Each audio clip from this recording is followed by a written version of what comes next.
Hi, all. Welcome to this session where we shall be discussing the topic called innovation and change. Uh, as we all may be aware, that innovation is one of the uh, prime activities that the organizations are expected to engage in, all the more in the present times as against the times gone by, when innovation is possibly one of those very few drivers which which keeps the organizations stay afloat, sustain themselves in the cutthroat competition that they face from numerous players in their segment.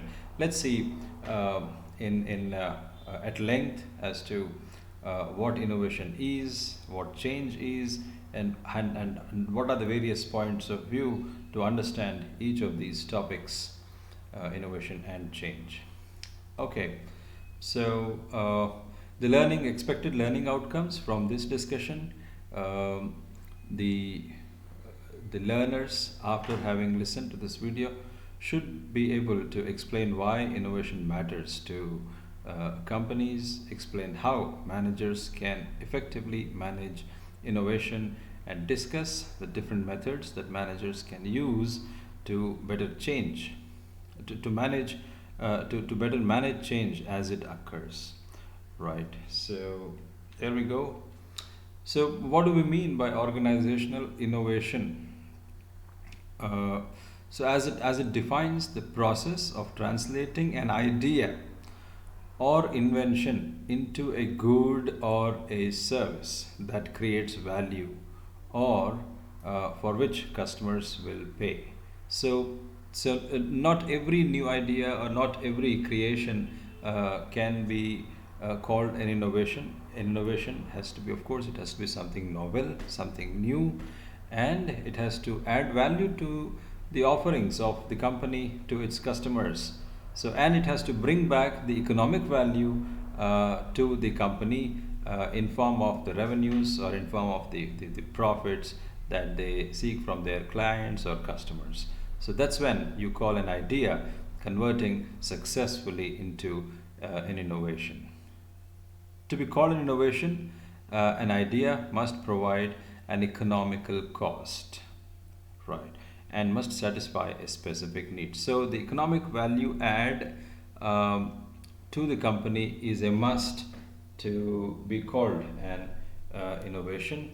And further, it suggests organizational innovation is the successful implementation of creative ideas in an organization. I'm sure by now you must be thinking about those various numerous innovations that we are surrounded by across the sectors, may it be manufacturing, may it be services, banking, or FMCG, or white goods, electronics, or financial services, whichever sector you take. The companies are engaged, seriously engaged in the process of bringing out some new product or some new practice. Broadly, if you see, innovation can be seen happening in three spaces. One, the product space, like we had seen way back. Hewlett Packard was one of the pioneers of bringing an inkjet printer into reality, right? When the entire world was still operating with the dot matrix, the conventional dot matrix printer, Hewlett Packard is considered as one of the early pioneers of inventing an inkjet printer, which brought about a revolution in the printing sector, and that was a great innovation. It brought immense economic value to the company, and it offered immense utility value to the customers of Hewlett Packard, and hence can be called a successful innovation. Likewise, Tesla, which is still struggling with this concept of its driverless cars, but it's in trial stage. It comes out of a grand vision of the founder CEO Tesla, Elon Musk, who envisions of cars being driven by themselves, right, and the passengers relaxing and engaged in their respective work, which has its own challenges, its own critical areas to be evaluated, and the regulators, the governments are the concerned bodies are engaged in evaluating the idea, which is yet to secure the approval from the regulators. But then, if and when it comes, it hits the road successfully, the driverless cars will be considered as a great innovation from Tesla, right? So those are the product innovations. And the next category, next space where innovation can still be can be seen happening is the process innovation. Process is the service innovation, product or service. Like Dell. Dell had so to make its product to penetrate its product into the market more swiftly, with less hindrances. What it did, it reduced the number of intermediary channels that it takes for a product to starting from exit from the making the company till reaching the customers. All the wholesale, the retail, the intermediaries, the distribution channels, etc. Many distribution channels between the point of origin for the product and the point of delivery, the final point of delivery of the product, were reduced, and it ensured, under the leadership of Michael Dell, that the computer, a computer made by Dell, reaches to its customer direct from Dell. So that was a service extended to its product that Dell had innovated, direct from Dell distribution system, which is considered a revolutionary innovation in its space. Likewise, you may have heard of the Dabbawalas. Dabbawalas, the one of the unique Dabbawalas of Mumbai, who have been since decades. They've been engaged in collecting the lunch boxes from the households and delivering them to the respective personnel working at the office, right? And the unique thing about Dabbawalas is that they have a coded delivery system which ensures that not a single lunchbox ever, out of those lakhs of lunchboxes that are collected from the households and delivered at the point of delivery, and there are some thousands of Dabbawalas engaged in this service every day, and it changes several hands, several trolleys between the point of origin and point of collection and point of delivery. However, their coded delivery system ensures that not one box, not one day, not once is misplaced or misdelivered or missed out, and this can be called a great service innovation that Dabbawalas of Mumbai had designed and delivered successfully, which is why the organization was felicitated with the celebrated Six Sigma certification, which means their service is a near perfect service with almost zero errors in the mechanism, right? So that was an example of a service innovation, product, service, and lastly the process innovation. So when you are engaged in the process of delivering a product or making of the product or delivering the service, there is a process involved, and there are several process steps involved in every process.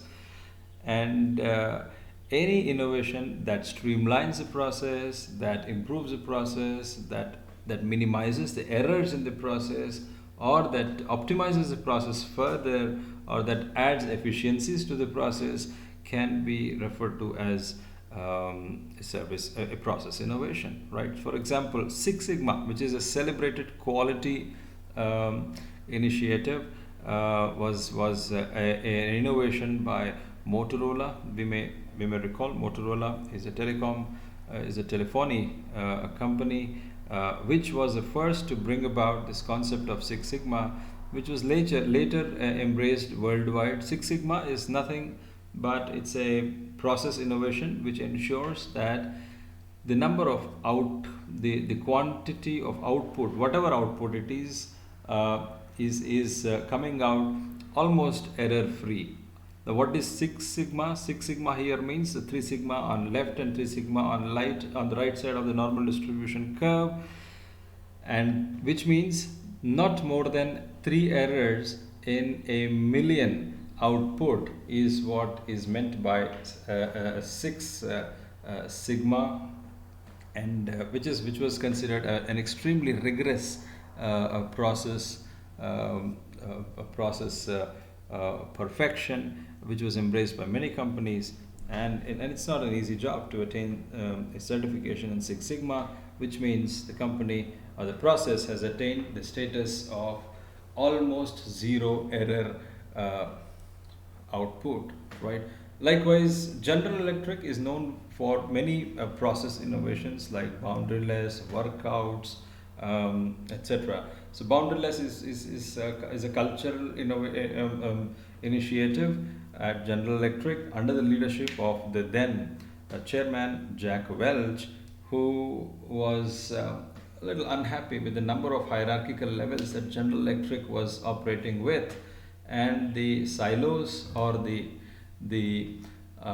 organizational facades, silos that were blocking the interpersonal approachability, communication between the departments. So he came up with this process innovation of boundaryless culture. You first reduce the number of hierarchical levels that the organization is operating in, and make the managers and leaders more approachable, more interactive to with the staff, the employees, and hence boundaryless culture is considered one of the highly respected, highly embraced process innovation. That's how we understand innovation, the definition of innovation, and the various areas in which innovation is possible. Broadly, three areas: product innovation, service innovation, and process innovation. Okay, that takes us further.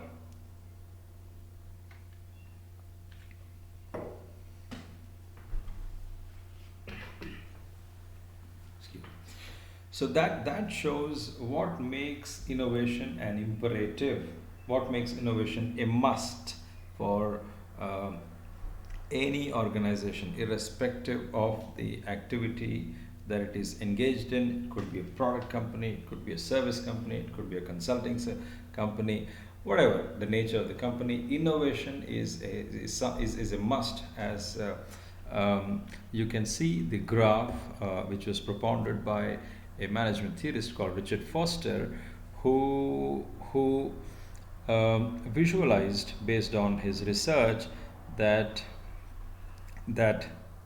any innovation comes with a particular age, duration, and an expiry date.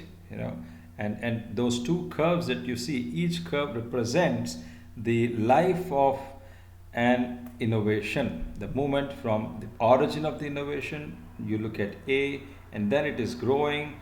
Once it becomes successful, it grows on the path of B, and then it reaches a stage where it is flattened, it is plateaued, which means the innovation has is about to hit expiry, and the market is all set for a new practice, new product, or new service, a new innovation from the companies. And whoever looks at the opportunity jumps into into the opportunity and offers a new innovation, and then it takes off, where you see the point C, where the previous innovation curve ends and a new innovation curve begins.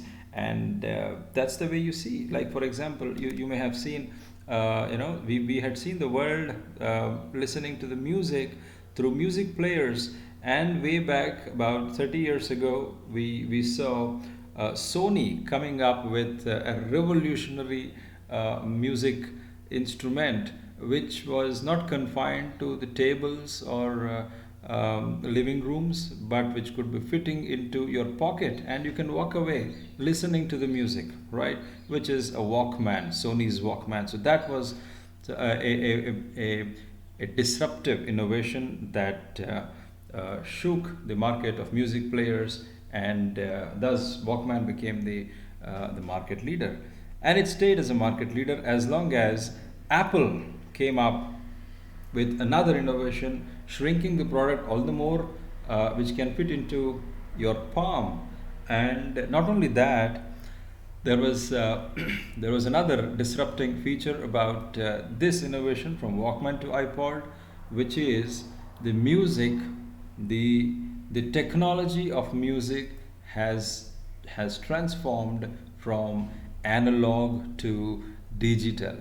So that was the phase of time when the whole world around, many most of the applications were transitioning from analog to digital, and iPod was one such revolutionary music gadget which decimated the music industry, which disrupted the music industry and made a huge space for itself, becoming the market leader.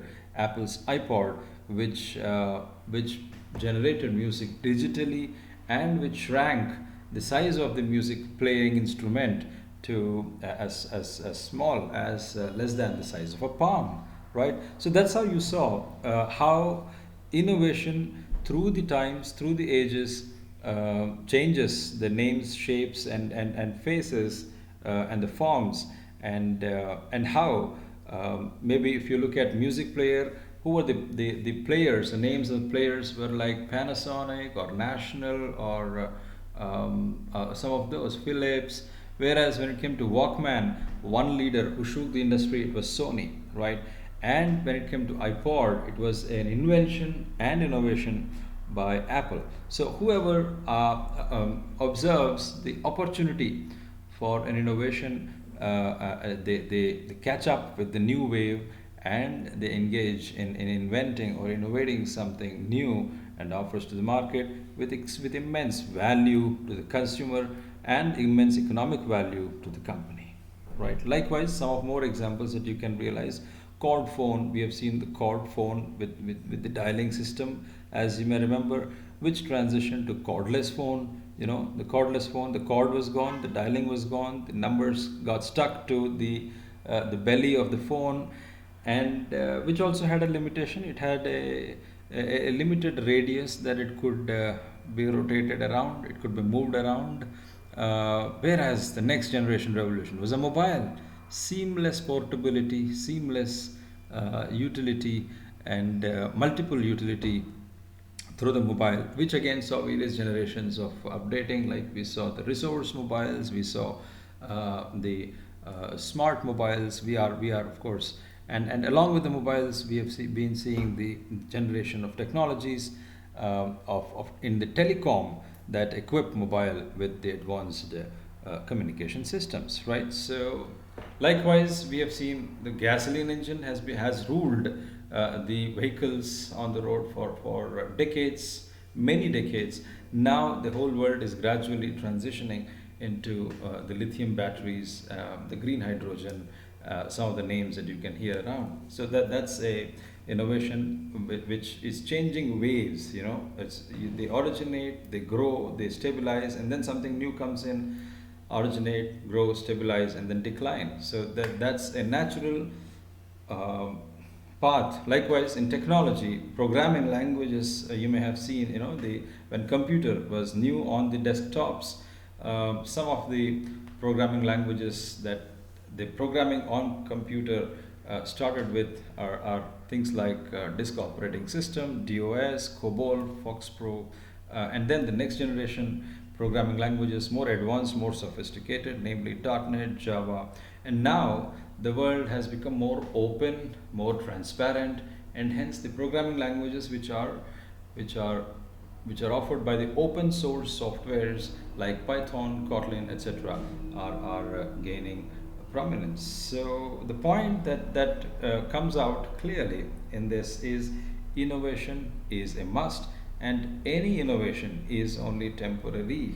And whoever makes the best of that temporary phase of innovation makes the best in form of the economic value, as well as creating a customer base, adding business to oneself, and becoming a market leader, right?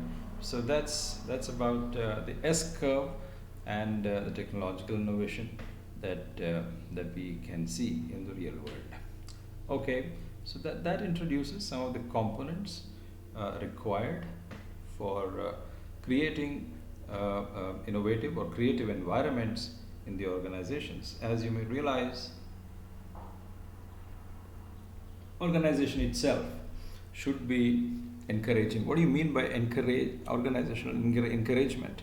One of the prominent things while innovating or while coming up with some breakthrough is failures. Any invention or innovation is uh, essentially and necessarily is preceded by failures. It could be few failures, it could be serial failures, it could be numerous failures, but only such organizations who trust in their resources, their personnel, their talent, and those organizations who can see the light at the end of the tunnel, only they can succeed in innovation. Hence, organization, the leadership of the organization, the culture of the organization should be so conducive that they create an encouraging climate for their talent, their human resources to come up with a an innovation. Likewise, supervisory encouragement, as we said, the bosses, the leaders, who should be encouraging enough, should be motivating to tolerate the failures, tolerate the the delay, and offer a conducive atmosphere and adequate resources to come up with the innovation, right? Likewise, work group engagement, the team culture, the group culture in the organization should be so healthy and conducive that people are engaged, excited to work towards a innovation. Freedom, work culture should be free enough, should not be shackling, should not be shackled, should not be choking. It should be offering enough levels of liberty and freedom for people to experiment. Something that's inevitable, that is unavoidable, that is a must for an invention is or innovation is experiment. And what do you need for experiment? You need freedom. You need less questions and more space, more resources, more liberty to be allowed to conduct experiments. So, and for that to happen, you need lack of organization impediments. What could be the impediments? Impediments could be like bureaucracy, red tapeism, or micromanagement, or lack of funds, lack of resources. These could be some of the reasons which can create organizational impediments, which must be reduced. Creative, challenging work itself should be challenging, right?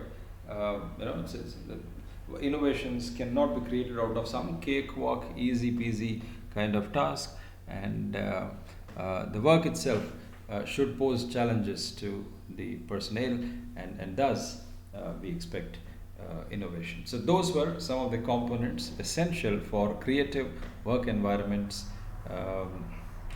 Okay, that takes us to the next concept, that is compression approach. What do we mean by that?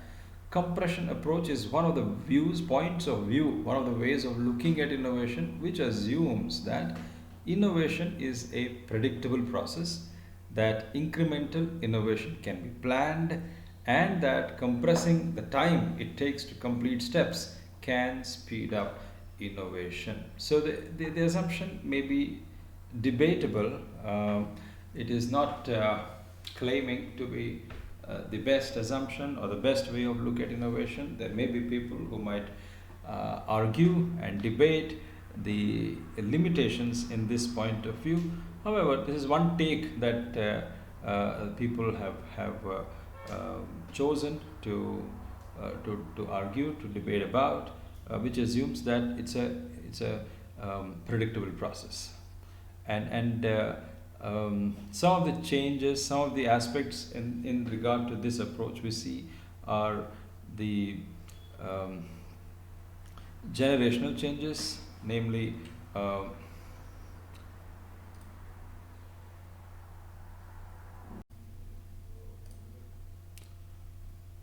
so those are a few instances, illustrations, as you see, which support the compression approach to innovation.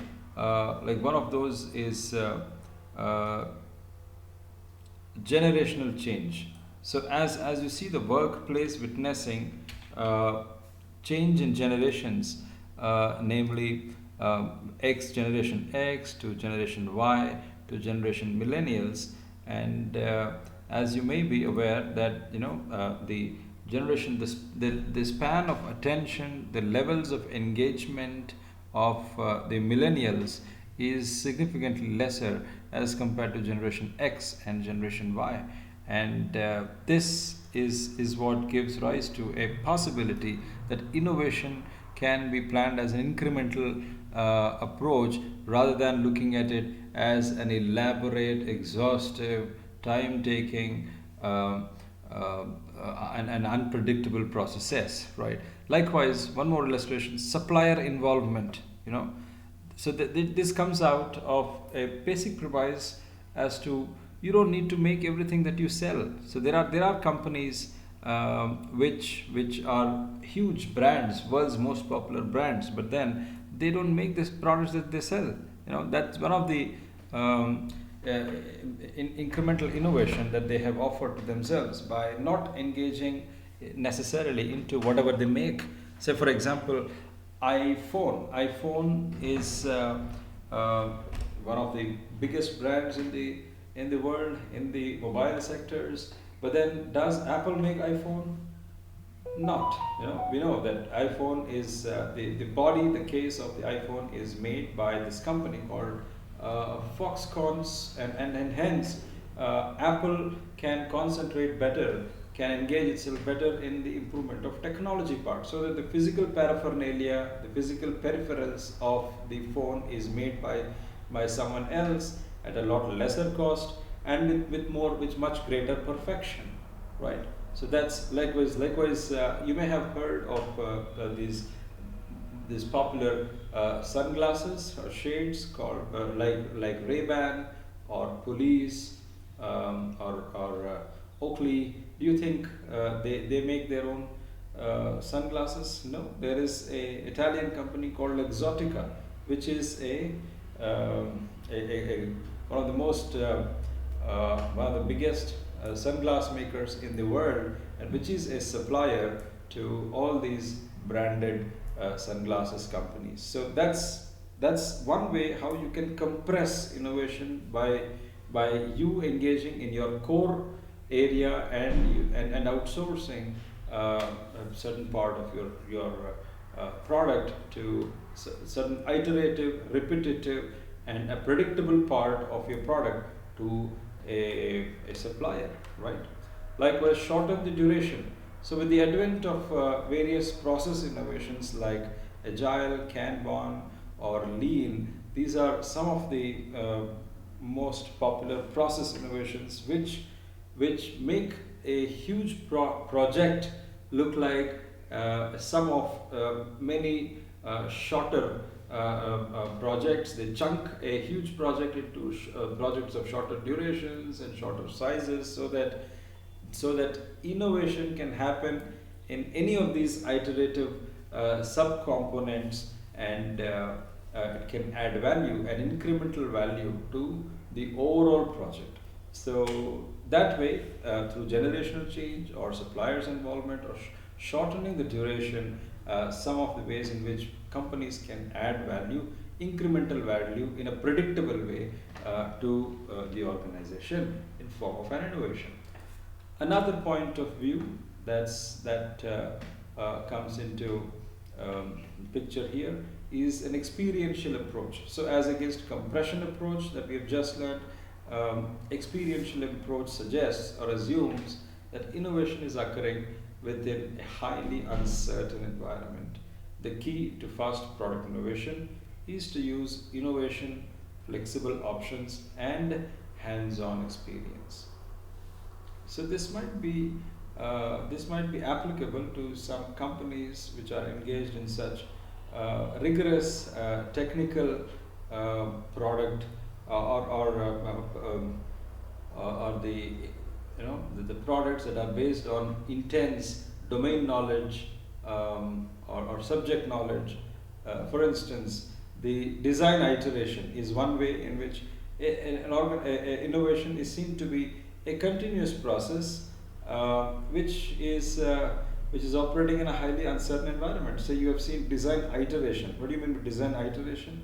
So where you are, your design is iterating through sequences, through series, as you see Apple 13 Pro, Apple 14, Apple 14 Plus, Apple 15, Apple 15.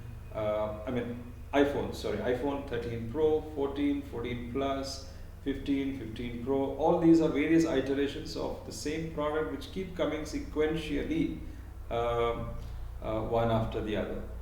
Likewise, product prototype. You create product prototypes to ensure that the innovation, the final innovation, is in a way that is expected by the final customer, right? So experiential approach as against compression approach is bringing in the element of uncertainty, and you have to deal with the uncertainty.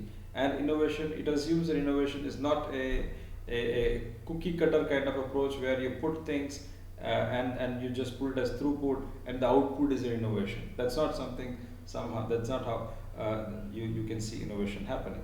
And you can see this more prominently in the companies like pharma companies, where innovating, coming up with a drug breakthrough is a very, very long process. Sometimes a drug, right from the stage where you identify a potential molecule that can be identified as the molecule and that can be processed into a drug finally, it might take about 10 years or 15 years.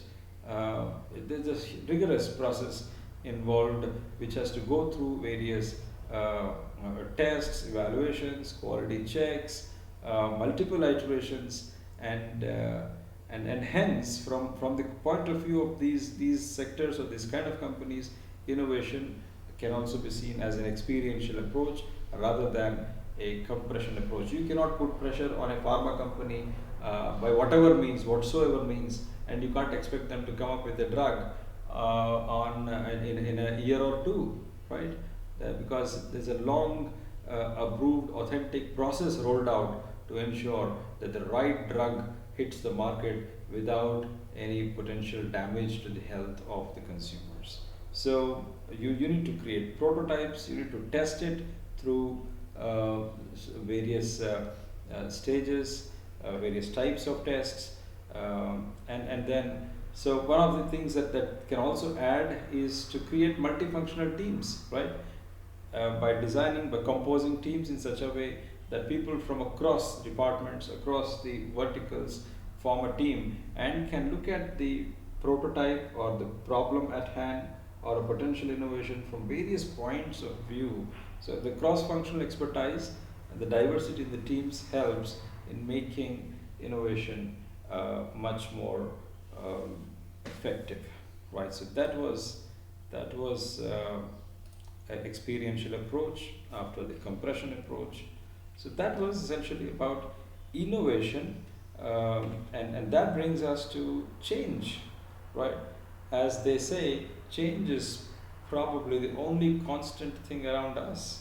There's nothing else as constant as change, right? And what prompts us to change, and what are the forces that are acting around change? So broadly, there are two types of forces that are around any particular change. What can be an example of change? Change can happen within the organization, or change can happen outside the organization at the sectoral level, change can happen at the economic level, change can happen at the global level. So, for instance, as we discussed, the climate norms or the climate regulations being imposed by the governments of the world, and that brings a force that brings a pressure on the organizations, especially the automotive sectors, to streamline their engines, to improve their engines, take it to the next level where the engines, the emissions, the carbon emissions of the engines can be adhering to the new norms as set by the climate regulation bodies, right? So that's a change. And what else can be a change in terms of the in terms of technology, right? So we had this we had the ERP. So for example, if you take the enterprise resource planning systems which were offered then by the companies like IBM or Oracle, which were leaders of the ERP softwares. But then those were the times when the ERP systems were delivered at the physical premises of the organizations, right? The client, the representatives would come physically, install the software, and would be attending as and when there is a issue or a consulting is necessary. However, the world has changed now. About 15 years, about a decade or a decade and a half ago, the physical premises based ERP system is a thing of past. Now the whole world has transitioned to the cloud-based services, right? Software as a service, SaaS. So that's a huge, big change that the technology sector has undergone in the last 10 to 15 years. So those are the forces that that lead to the change forces, as it describes here, lead to differences in the form, quality, or condition of an organization over time, and it compels the organizations to change, right? So as we were discussing the ERP systems which transitioned from physical premises based to cloud based, we see it compelled all the organizations like Microsoft, Dell, Oracle, or IBM. They were all compelled to change to offer the ERP systems from cloud, right? And the leaders of this change, as you may appreciate, the companies like Salesforce.com, Google, Amazon are some of the torchbearers, some of the leaders who initiated the change, which compelled the others to follow the change.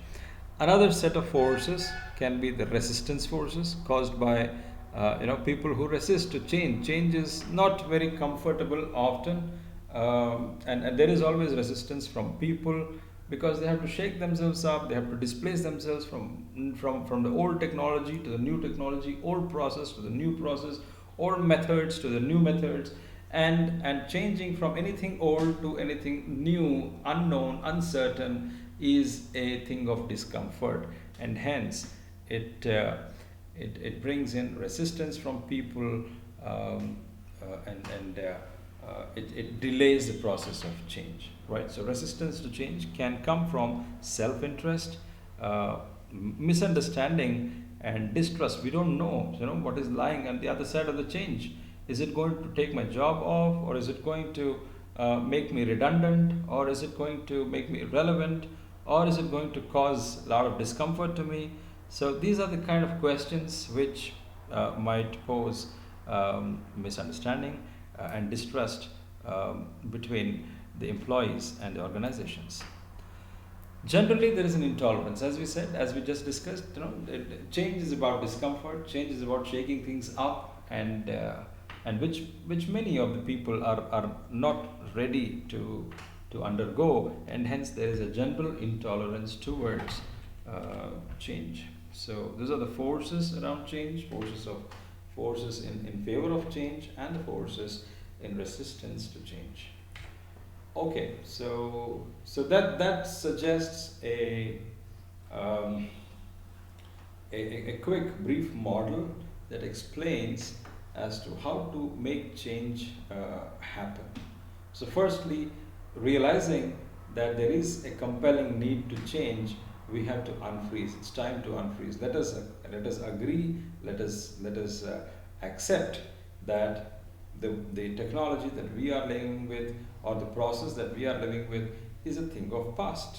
We have to give it up, and we have to unfreeze ourselves first, and then you change to the new wave, new technology, new process, a new product category, new market, new segment, new geography, wherever, right? Whatever it is, whatever the component of change is, you change to it, which includes taking action, make the changes, involve people in the change. One person cannot do it, or just the top management alone cannot do it. You have to be continuously communicative to the people below the levels of the hierarchy, and make the change happen, and then refreeze into the new system, new changed environment. That is, make the change permanent. Keep communicating with the people. That's and don't leave a room for misunderstandings or distrust or apprehensions or uncertainties or rumors or gossips. These things take place only when there is a lack of communication from the top to the levels below. Right? And establish new ways of things. Keep communicating, keep writing mails, keep arranging the town hall meetings, keep talking to the people. That's an essential exercise that organizations should take up when it's time of change. Reward the desired outcomes, right? As the change is happening, as you see people engaged in the process of change, appreciate them, reward them, so that it keeps them motivated. So some of the examples that you can see, the example of organizations you can see that have transitioned from where they come from to where they are operating today, right? So for example, Nokia, as we know, Nokia as a mobile maker, it was a leader at one point of time, but then mobile itself changed its versions, its formats, its technology, which Nokia unfortunately could not catch up with, and it lost the market to the leaders like Apple, Samsung, and many more, right? So it realized that mobile space is not its segment anymore. It has lost the wave. It has lost the leadership, and now Nokia is engaged into cloud, which is the new wave that the world is witnessing, the tech world is witnessing, and it now so it unfreezed from the mobile as a mobile maker. It accepted the change, and it refreezed itself into a cloud service provider, software as a service provider, right? Likewise, Microsoft was engaged into its hard tools, hardware, like and software, of course, the Microsoft's computer systems, as well as the Microsoft embedded systems like Windows, MS, various versions, numerous versions of Windows that we had seen, Windows 2000, Windows Millennial, Windows XP, Windows Professional. But then it thought it can't go too long, it has to change, and just sticking on to their subsequencing versions of Windows will not keep Microsoft in the business. So it identified that the wave is towards software as service, that is cloud, and Microsoft started its own business unit, and the initiative is called Azure, which is doing which is one of the best revenue generators now for Microsoft.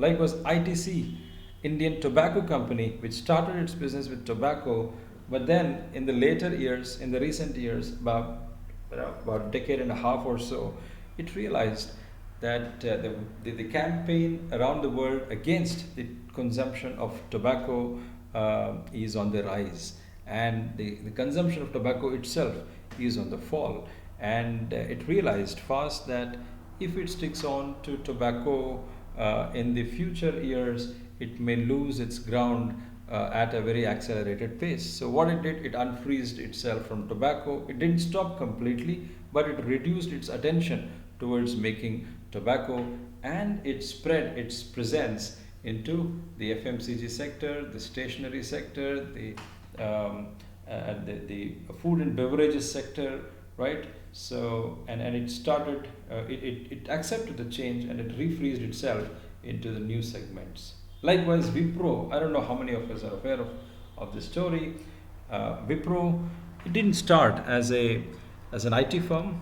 It was, before it came into the software, it was into the making of the palm oil and the shikakai soaps, right? The bathing soaps, and so yeah, so that was a totally unrelated area where it was operating, and it was a sheer vision of Azim Premji, who in 80s who observed that there is a wave coming in, the wave of computers. The country, India, was paving the road for computers to be brought into the country, and computerization, the paperless culture was setting in, and Azim Premji caught on to the opportunity and transformed the company altogether from what it was to a Wipro software company, what it is as we know Wipro today as, right? So those are some of the illustrations where we saw companies unfreezing from their previous engagements, changing to what is the wave, and refreezing themselves in the new engagement, right? So that's how you understand change as a three-step process: unfreeze, change, and refreeze. How, like we saw, there was a resistance, there are forces of resistance to change. How do you manage the resistance? As we said, communicating, continuous communication with the employees, educating them about the benefits of change to them, to the company, short-term benefits, long-term benefits, comforts, discomforts, everything transparently must be educated to the, must be imparted, must be communicated to the employees. Communication can help in communication about the change related information can help in bringing them into a desirable perspective. Um,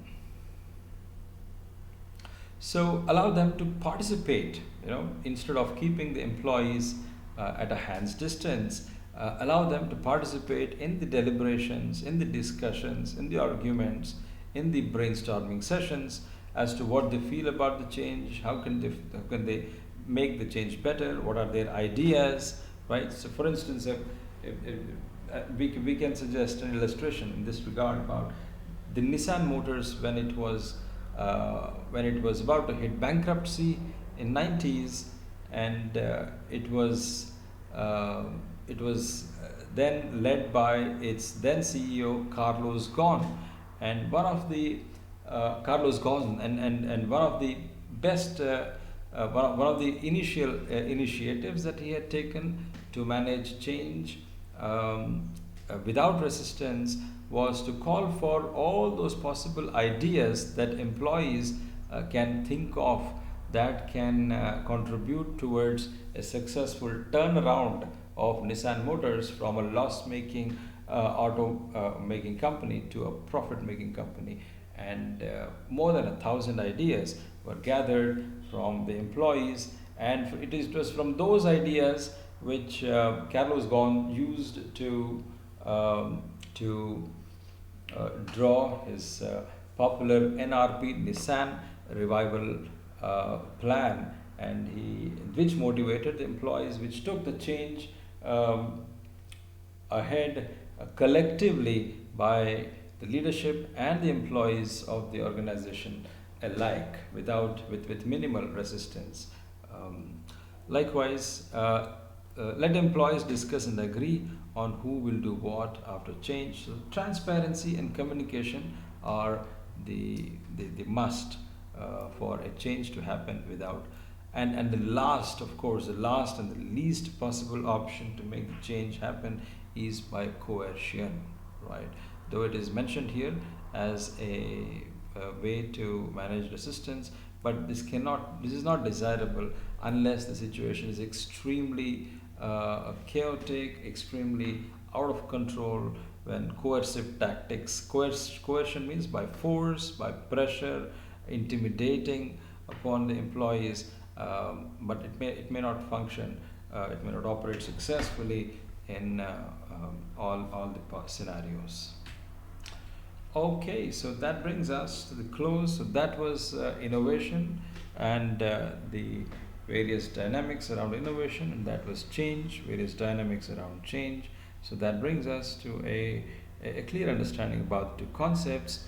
Um, um, okay, so that was it, and we'll see you with another video shortly.